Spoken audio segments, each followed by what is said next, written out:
It's the Black Real Estate Dialogue. Tune in. Tune in. Tune in. Tune in. The reality for a lot of you is that investment properties where you live have become absolutely unaffordable. Here's the good thing though. Around the country, there are so many cities with affordable investment properties, some even under 100,000. So there's a lot of opportunity out there. On September 20th, I'm starting a 4-week virtual intensive workshop that'll show you how to buy your first out-of-state property. So we're going to go over everything from creatively financing that first property, how to build your team that you can trust, how to find and analyze properties, and how to find the right location, and so much more. You deserve to build wealth for your family. You deserve to invest in real estate. It's simply a matter of getting the right information. So I want to see you there. If you're interested, go to outofstatemoney.com/workshop or click the link in the description of this episode. I'll see you there.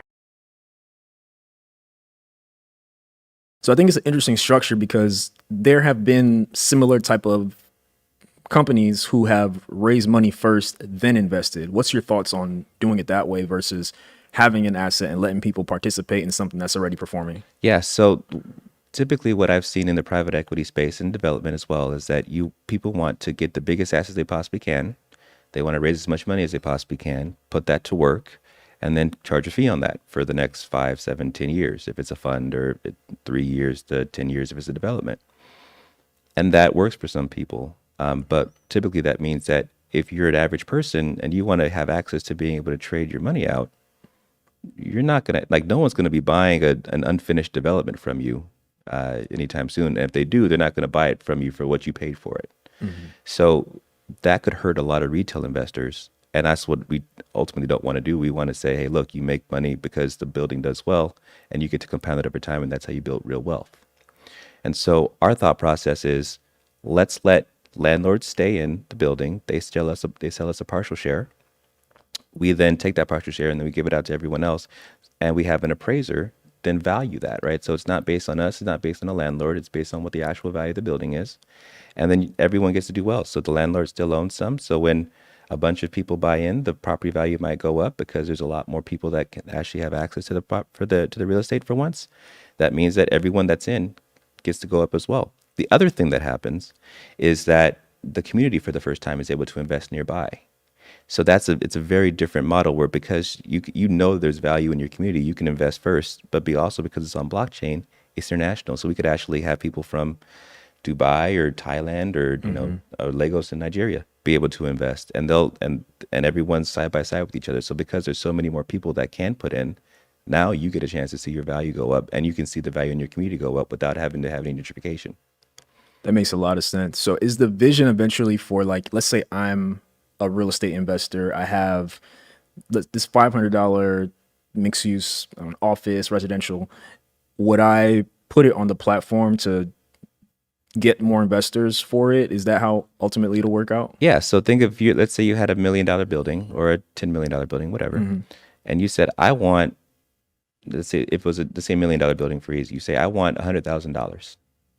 And I need that because I want to either do some kind of improvement that'll make the property better off, or I want to go on a vacation. It doesn't matter. What we look at is we say, what's the property been able to do? What's the cash flow from it? And then we say, cool. And then we have an appraiser appraise it, and we say, this is what the value is. And it's very basic. And then for that amount, and they say it's worth $1 million, cool. We take 10% of the ownership. It's very simple.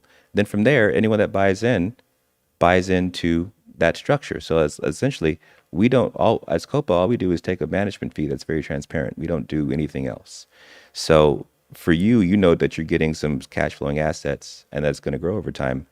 And you get to buy in for whatever it is that you want to. So you could put in $500 or whatever you like.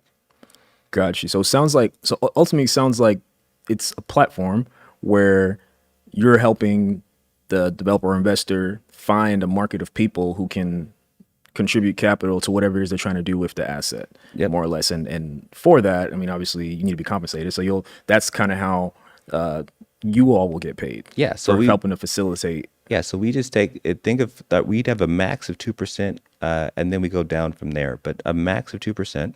Ownership? Oh, no, of a fee. So okay, management fees is a max of 2%. There's a lot of platforms out there that are charging 8 and 10.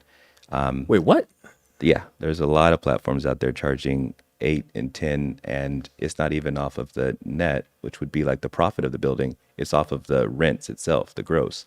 So it's actually much more expensive to have a lot of these other platforms.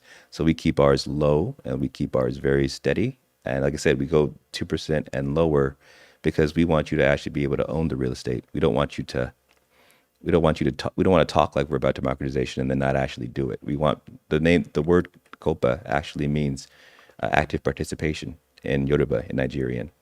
We want to make sure that it's actually like everyone gets a chance to win and then we all get a chance to grow. So when we take our fee out, it's only because the properties have been performing. If the properties don't perform, we don't take a fee. Got you. Got you. Is the fact that this is facilitated on blockchain, does that enable you to lower the fee you take? A whole lot. Yeah. So I think if we weren't using blockchain, it could be thousands of times more expensive just to move any money. And so we're not using blockchain as like one of those rah, this is great. Look at us. We're so cool. Hype. We're using it because it works. When you go onto E-Trade or Fidelity or Robinhood, what computer systems are you using to trade your money? I don't know. That's what there's a bunch of centralized computer systems somewhere that they all own. Yeah. Same thing with blockchain. Yeah. That's how we're going to use it. It's like it's a way for you to get your money out cheaper, faster, better, and it's all in dollars. So it's not like it's a real problem. Got you. Got you. So I have no idea. Like talking to you a couple weeks ago gave me some more insight to the blockchain, how that works. Yep. I don't really know much about it. I'm assuming a lot of listeners may be in a similar situation. Yep.